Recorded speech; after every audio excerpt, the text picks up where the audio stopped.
lectures on Karma Yoga. These are equally interesting, very great lectures, profound lectures, and insightful when he talks about what is karma.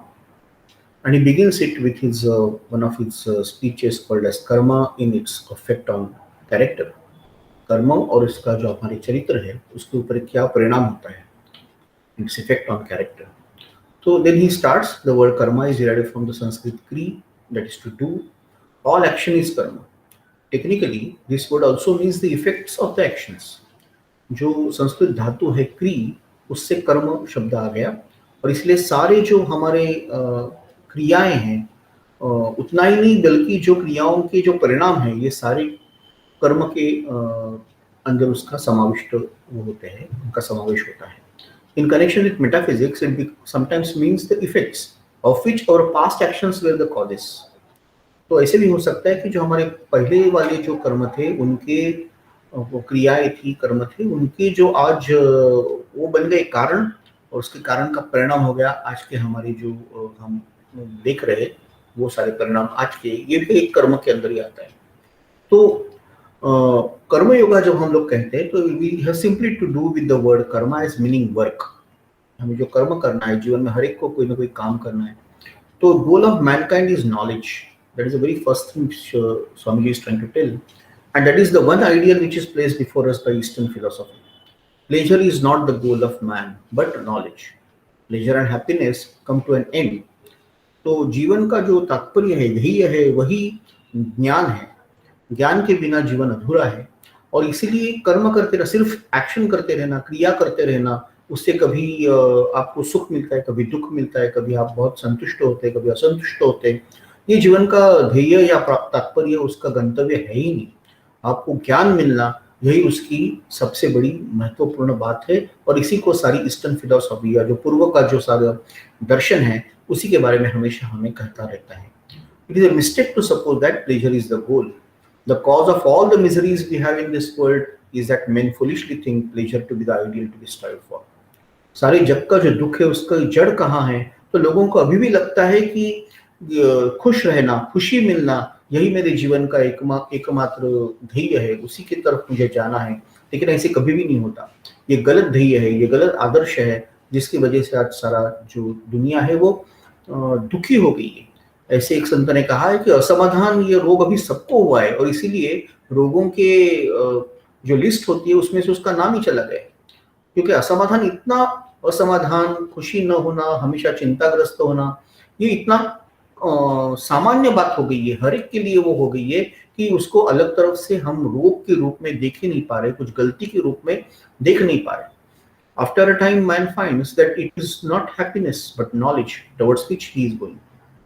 That both pleasure and pain are the great teachers, and then he learns that even many times the pain is a more effective teacher, and that's why he learns more from evil also as he learns from the good. अच्छे से सीखता है वैसे बुरे से भी सीखता है.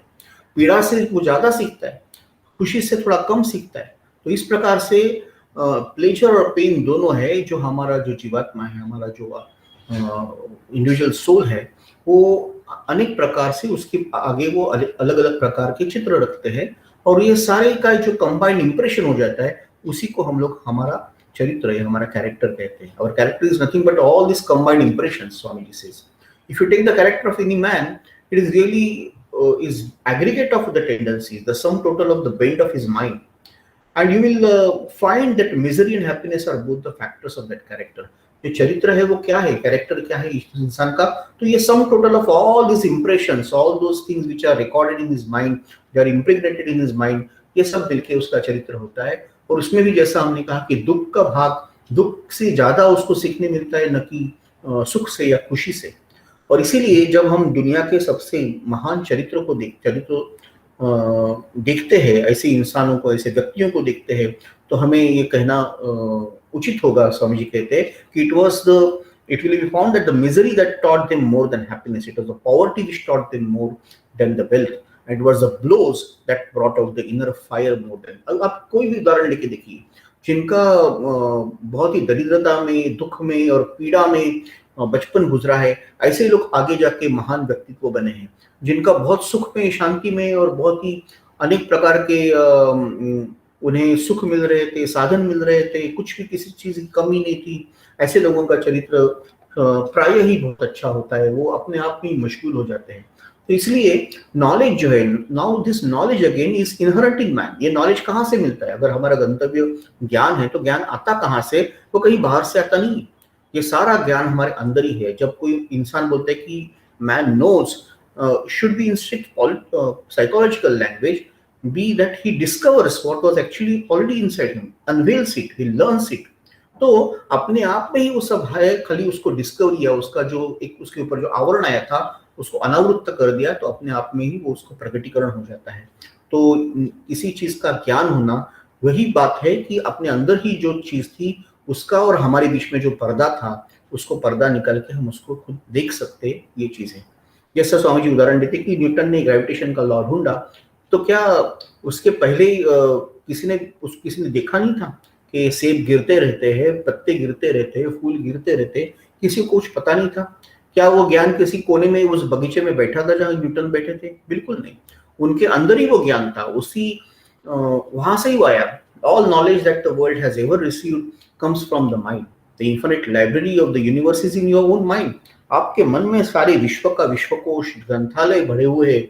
और ये बाहर का जो दुनिया है, बाहर का विश्व है, it is just a मियर suggestion, simply suggestion, occasion which sets you to study your own mind, और the object of your study is always your own mind. ये बहुत सुंदर स्वामी जी का ये शुरुआत ही उन्होंने इतनी सुंदर वह कर्मयोग की है कि सारे दुनिया का ज्ञान, सारी जो लाइब्रेरीज है उनका, ग्रंथालयों का ज्ञान अपने अपने भीतर है। और इसलिए जो आपको सही मायने में आपका ऑब्जेक्ट ऑफ स्टडी, आपको क्या स्टडी करना है, तो आपके खुद के मन से ही आपको चीजें सब समझने वाली है। और बाहर का जगत तो एक केवल उसको एक आघात करता है, कभी कभी थोड़ा सा हल्का सा उसको एक हवा दे देता है, उसको एक कारण बन जाता है, तत्कालिक कारण बन जाता है। लेकिन जो होना है वो सब आपके भीतर ही होना है। इसलिए जब वो सेब गिर गया तो it was a suggestion given to the Newton, and then he studied his own mind. He rearranged all the previous links which were there in his mind, and then he discovered there can be a new link which can be them in them which he has not understood so far, and that he called as the law of gravitation। तो सारा जो ज्ञान था अंदर ही था, कई कड़ियां एक दूसरे को उससे जुड़ी हुई थी। उस दिन उसको पता चला जब वो सेब गिरा कि और एक कड़ी थी जिसको मैंने नजरअंदाज किया था, वो कड़ी थी गुरुत्वाकर्षण का जो नियम है उसकी वो कड़ी है। और इसीलिए ये ना तो सेब में है ना तो ये पृथ्वी में है, जो कुछ भी ज्ञान है वो सारे हमारे मन में है। तो जो एक सेंटर ऑफ अटेंशन एक प्रकार से फिक्स करना था, स्वामी जी ने पहले ही वो कर दिया कि ये ह्यूमन माइंड, ये मन के अंदर ही सारा कुछ है। जो सारा ज्ञान है, स्पिरिचुअल बोलो या सेक्युलर बोलो, मतलब अध्यात्म का ज्ञान बोलो या भौतिक जगत का ज्ञान बोलो, सारे विश्व का जो भी चीज हमें जाननी है सारी मनुष्य के भीतर है। कई बार ऐसा होता है कि उसको हमने अभी तक डिस्कवर नहीं किया, हमने उसका पर्दा हटाया नहीं है, वो अभी तक वो वैसे ही उसको आच्छादित करके रखा है। और जब धीरे धीरे ये पर्दा हटने लगता है, धीरे धीरे जब हम लोग देखने लगते हैं कि सच्चाई क्या है जो पहले से ही वहां थी लेकिन हमने देखी नहीं थी, तो हम बोलते हैं कि हम लोग अभी सीख रहे हैं, we are learning now. So advance of knowledge is made by the advance of this process of uncovering. ये डिस्कवरी या अनकवरी करना है, यही समझ में सारे ज्ञान के प्राप्ति का रास्ता है। और ये कवर क्या है, ये कवर या आच्छादन कौन सा है, ये सब अज्ञान का या अविद्या का आच्छादन उसके ऊपर है। हमने अभी तक उसकी तरफ ध्यान नहीं दिया था, ऐसी ये बात है। तो ये advance of knowledge is made by the advance of this process of uncovering, Swami ji बोलते हैं। And the man from whom this veil is lifted is the more knowing man, the man upon whom it lies thick is considered as ignorant। इतना ही फर्क है। जिससे वो पर्दे ज्यादा उठ गए वो ज्ञानी कहलाता है, जिसके ऊपर और भी सारे पर्दे के अंदर ही वो बिल्कुल मशगूल हो गए, उसको लगता है यही जीवन है, उसको अज्ञानी कहते हैं। तो जैसे हम कहते हैं कि फायर जो है वो पहले से ही, वो जो पत्थर होता है एक दूसरे से घिसने के बाद उसमें से एक चिंगारी निकलती है और उससे हम लोग एक ज्वाला भी प्रज्वलित कर सकते हैं, उसमें उसके ऊपर खाना बना सकते हैं, पानी गर्म कर सकते हैं। वो क्या है, वो चिंगारी, वो आग पहले से ही उस पत्थर में थी। वैसे ही हर जो ज्ञान है वो आपके मन के अंदर ही है। एक फ्रिक्शन, एक वो चिंगारी को जिस प्रकार हम उसको स्ट्राइक करते हैं, एक प्रकार से वो घर्षण की आवश्यकता होती है ताकि वो बाहर आ जाए। और ये जो घर्षण करना है यही एक्सटर्नल विश्व का और हमारे जो एक तालमेल है, एक रिलेशन है, उसमें ये कभी कभार आना अनिवार्य है। और इसलिए कभी आता है तो उसके लिए हमें बुरा नहीं समझना चाहिए, बुरा नहीं मानना चाहिए। हर अच्छा या बुरा प्रसंग जो होता है वो विधि की ही एक योजना है, उसकी कल्पना है। इस प्रकार से हमें जीवन में हमेशा देखते रहना चाहिए। और वही हमारे भावनाओं के बारे में, वही हमारे कृतियों के बारे में भी है। हाँ, वही हमारे अश्रु, हमारे tears and smiles, our joys and our griefs and our weeping and our laughter, our curses and our blessings, our praises and the blames, जो भी है, every one of these we may find if we calmly study our own selves to have been brought out from within ourselves by so many blows। तो हमारा सारा जो अभी तक का जो कभी हंस रहे, कभी अश्रु आए हैं, कभी आंसू निकल गए, अभी कभी बहुत ही आनंद से हम लोग प्रफुल्लित हो गए, कभी बहुत ही दुख से पीड़ित हो गए, और जो भी हमने भाव हमारे जीवन में दिखा है, हमारे शाप, हमारे उशाप, हमारे वरदान, और हमारे ऊपर लोगों ने बरछाई हुए स्तुति सुमन और हमें दिए हुए सारे दोषारोप, हर चीज को आप देखेंगे और शांति पूर्वक एक बार देखेंगे तो आपको पता चलेगा यही सब ने, कई सारे ये बाहर के आघात थे, अच्छे और बुरे आघात थे, जिसके वजह से ये अंदर का जो अग्नि है, ये ज्वाला है, ये अग्नि शिखा है, ये अग्नि पंख है, ये सारे धीरे धीरे उभरने लगे, ये बाहर आ गए। उसी का परिणाम हमें, एक व्यक्ति जब हम देखते हैं, वो व्यक्ति का जो चरित्र देखते हैं, व्यक्ति का जीवन देखते हैं, तो ये सारे इस प्रकार के आघातों के परिणाम का स्वरूप है वो। और all this blows taken together are called as karma. ये जो सारे चीजें हमारे साथ हो रही है, हम उसको जो उसका हर आघात को जिस प्रकार से हम ले रहे, यही हमारा कर्म है, यही हमारा काम है, यही हमारी कृतियां हैं। और सिर्फ ये भौतिक, मतलब ये फिजिकल ही आघात नहीं होते, कई बार ये मेंटल होते, ये मानसिक रूप में भी होते, जो हमारे आत्मा को झिंझोड़ देते हैं, हमें पूरी तरह से कभी कभार ऐसा लगता है कि हम इससे नहीं बाहर निकल पाएंगे, फिर भी निकल जाते हैं। तो इसके वजह से ये जो अग्नि है वो प्रज्वलित हो जाता है, और by which its own power and knowledge is discovered. उसको तब पता चलता है कि मैं अपने आप को बहुत ही छोटा, बहुत ही डिपेंडेंट, बहुत ही इसके ऊपर मैं बहुत ही आश्वस्त था, मुझे लगता था इसकी वजह से ये हो रहा है, मैं इसने ये कहा तो मुझे क्या हो जाएगा, कुछ भी नहीं ऐसा। आपके अंदर की भीतरी शक्तियों को इसी प्रकार से जो आप कर्म होता है, तब उससे आप निखर के आते हैं और आपको पता चलता है कि क्या दुनिया है, क्या मैं हूँ, क्या मेरा अस्तित्व है।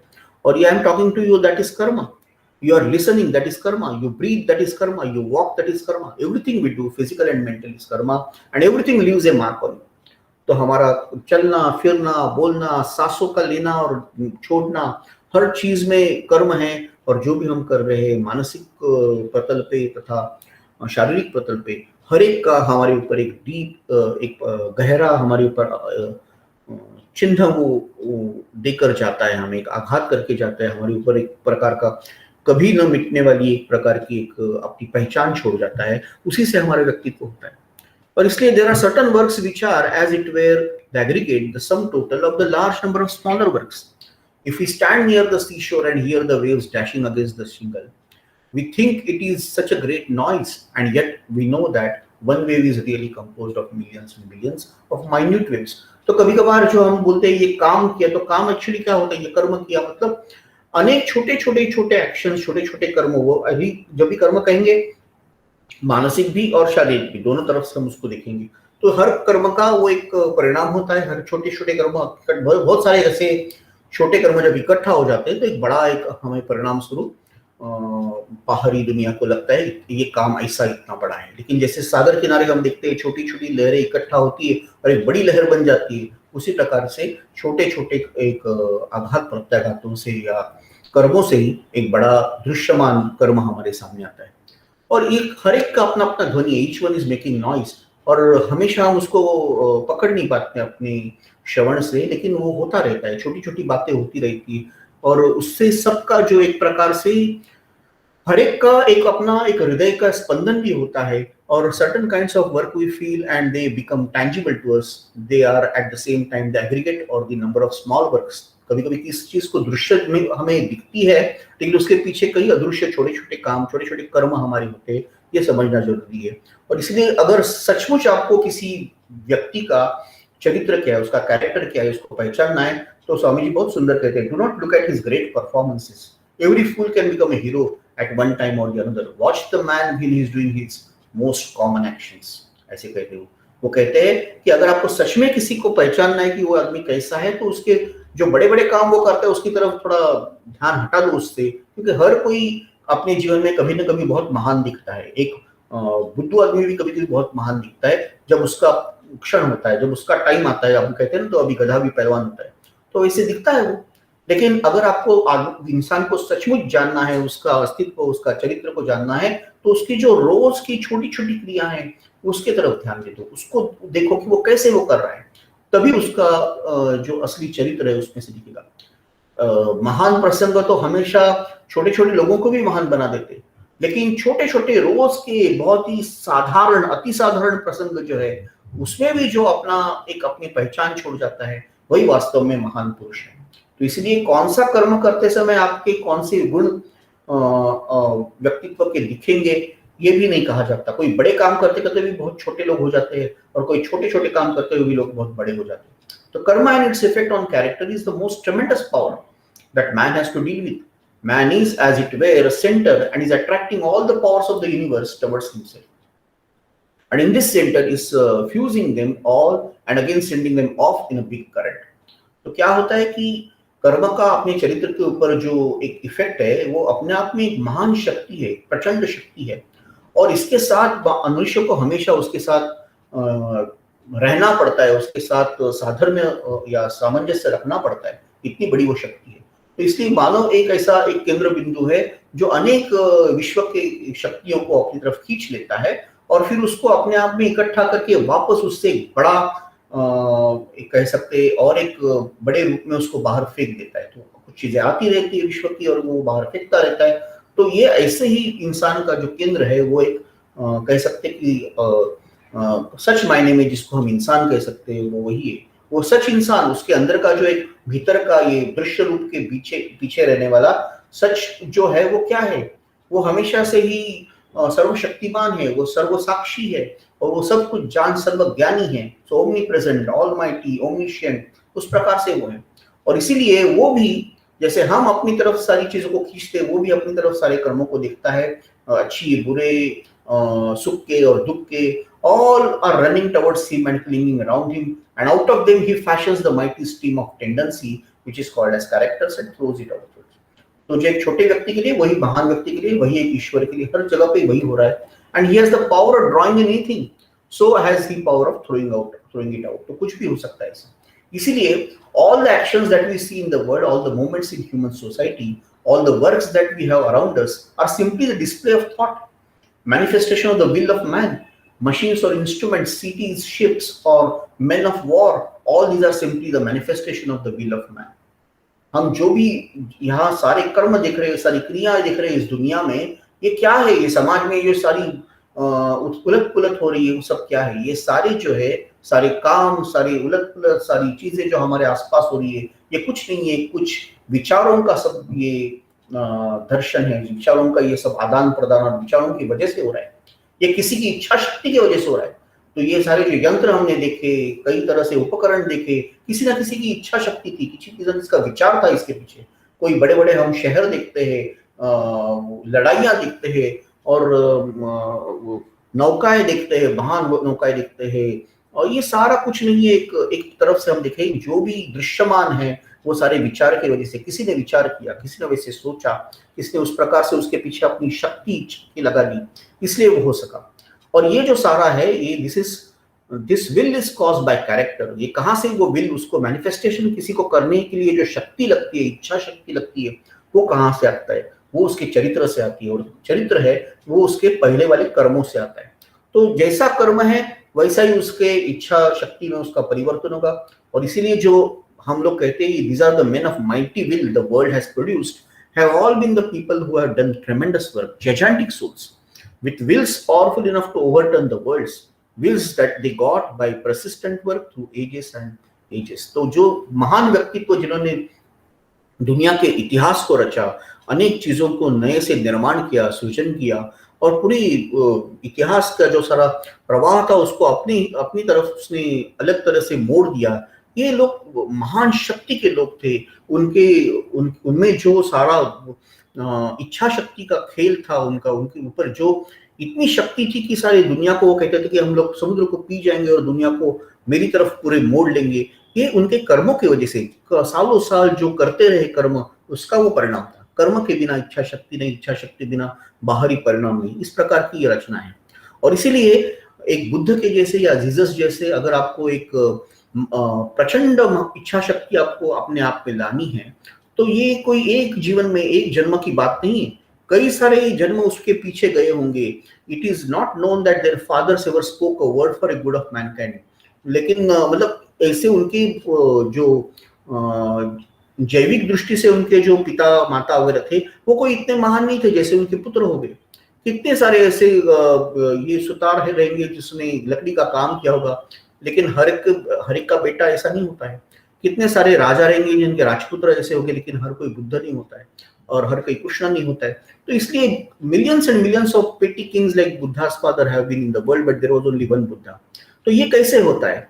If it is only a case of hereditary transmission, how do you account for this petty prince who was not perhaps obeyed by his own servants, producing this son whom the entire world worships? So आप जी बहुत सुंदर उसमें उदाहरण दे रहे कि अगर heredity मतलब अनुवंशिकता यही उसका एकमात्र कारण है कि क्यों इंसान में ऐसे महान गुण दिखाई देते हैं, तो आप ये कैसे दिखाएंगे कि एक राजा जिसको ना उसके नौकर भी उसको कुछ सुनते नहीं थे, उसके घर में उसके उसके ही पत्नी को ऐसा पुत्र प्राप्त हो गया जिसको सारी दुनिया उसको सुनती है और उसकी पूजा करती है। ये कैसे आप एक्सप्लेन करेंगे?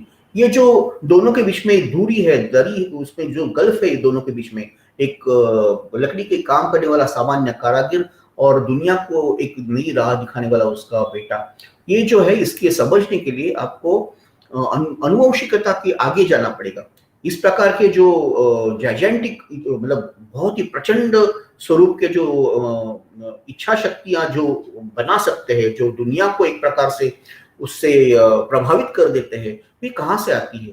ये कहाँ से इतनी सारी शक्ति किसी एक जीव में आती है? उसके लिए आपको जन्मों जन्मों से उनके युगों युगों से उनके उन तरफ जो आया हुआ प्रवाह है उसको देखना पड़ेगा। जो वो बड़ा बड़ा बड़ा हो जाता है तब कहीं जाके वो पूरे समाज पे आके एक बम की तरह गिर जाता है, तब हम कहते हैं ये बुद्ध हो गए और ये कृष्ण हो गए, जीसस हो गए।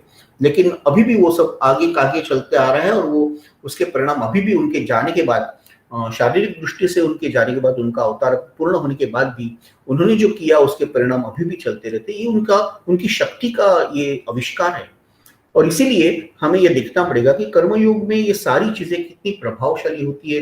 कर्मयोग के सारे जो उनके व्याख्यान है वो बहुत ही महत्वपूर्ण है। इसलिए हम उसको थोड़े थोड़े भाग में लेते लेते आगे जाएंगे और फिर उसमें से हम लोग ये प्रयत्न करेंगे सीखने का कि किस प्रकार से हम इसको करें। कर्मयोग जो गीता ने बताया, स्वामी जी ने बताया, वो एक साइंस है, विज्ञान है। आपको पता होना चाहिए कि काम कैसे करना है, किस लिए करना है, किस दृष्टि से, किस भाव से करना है, ताकि बहुत अच्छा उसमें से परिणाम निकल आए। ना कि अपनी जो शक्तियां हैं उसको बिखरते जाए, किसी चीज पर न रख के हजारों चीज कर रहे हैं लेकिन कुछ उससे कुछ परिणाम नहीं निकल रहा है, दुनिया को उससे कुछ नहीं मिल रहा है, ना आपको कुछ मिल रहा है, ऐसा कर्मयोग नहीं होगा। तो इसलिए वो जो सारा कुछ है वो कर्म से बनता है, कर्म से ही वो चीज आगे आती है। और कोई किसी को भी कुछ भी ऐसे ही नहीं मिला है, उसने उसको अर्जित किया है। He has earned that and that's why he has got it। ये आपको पता होगा, हम सबको पता होना चाहिए कि एक विश्व का एक सनातन नियम है कि आप you may sometimes think it is not so, but in the long run we become convinced of it। A man may struggle all his life for riches, he may cheat thousands, but he finds at last that he did not deserve to become rich। उसका life becomes a trouble and nuisance to him। वो अपने आप में बहुत दुखी रहता है क्योंकि उसको एक ना दिन उसको पता चलता है, मैंने इतनी संपत्ति इकट्ठा की, मैंने इतने लोगों को फंसाया, ये सब कुछ मैंने किया, लेकिन मेरा जीवन जो है वो बिल्कुल अभी भी पीड़ा से और मेरे दुख से अभी भी ग्रस्त है। ये मेरे लिए और दूसरों के लिए मैं एक तरफ से एक न्यूसेंस में मेरा सिर्फ एक उपद्रव मूल्य बच गया है। मैंने और कुछ अर्जित नहीं किया, सिर्फ एक उपद्रव मूल्य बन गया मैं। तो ये जब उसको समझता है एक ना दिन, तब उसको पता लगता है कि मेरा जीवन व्यर्थ हो गया, मैंने कुछ भी नहीं किया। मैंने अनेक चीजों को इकट्ठा किया, फिजिकल एंजॉयमेंट के लिए मैंने बहुत चीजें लेके आया, मैंने बहुत कुछ ऐसे यहाँ वहां करके रखा। दूसरा कोई कहता है कि मैंने सारे पुस्तक खरीद के मेरी बड़ी एक लाइब्रेरी बनाई और फिर भी मुझे ये नहीं समझा कि मुझे एक्चुअली क्या करना चाहता। तो ये आंतरिक दृष्टि से ये परिवर्तन करना है, न कि बाहर की दृष्टि से कि बस लोगों को दिखाई दे कि आप क्या कर रहे हैं। तो इसलिए जो आप कर्म करते हैं वैसा ही आपके ऊपर उसका परिणाम निकलता है। जो आप रियली जो आपकी योग्यता है उसी प्रकार से उसके परिणाम आपको मिलते हैं। और यही हम इकट्ठा करके समझना चाहिए कि जो हम है जो we are responsible for what we are, in short, and whatever we wish ourselves to be, we have the power to make it ourselves. हम जो भी है वो हमारा खुद की रिस्पॉन्सिबिलिटी है, ये मेरी अपनी जिम्मेदारी है कि मैं आज ऐसा हूं। और इसलिए उसका दूसरा भाग ये भी है कि अगर कल को माने मुझे कुछ होना है तो वो करने की क्षमता भी मेरे भीतर ही है, मैं अकेला ही सब कुछ कर सकता हूँ। तो ये जब आपको समझ में आता है तो आप अपनी पिछली जो कर्म हो गए उसके आज मैं भुगतने वाला हूँ, मैं शांति से भूगूंगा, लेकिन जो आगे होने वाला है उसका भी मैं एक नींव में तैयार करूंगा, उसके लिए भी मैं आज प्रयत्नशील रहूंगा। और मैं ये कहूंगा कि इसीलिए मेरा सारा ज्ञान प्राप्ति का लक्ष्य है। मैं अपनी शक्ति को यहाँ बिखरने नहीं दूंगा, जैसे कर्मयोग में बताया गया है वैसा मैं बिल्कुल उसको विज्ञान की तरह दिखूंगा, अच्छी तरह से कर्म करूंगा विद ज्ञान। जो कर्म में ज्ञान आता है, ज्ञानादि दग्ध कर्माणम गीता कहती है, वैसे अगर कर्म किया जरूर उसका अच्छा फल, महान फल मिलता है। ये स्वामी जी हमें यहाँ बताते हैं।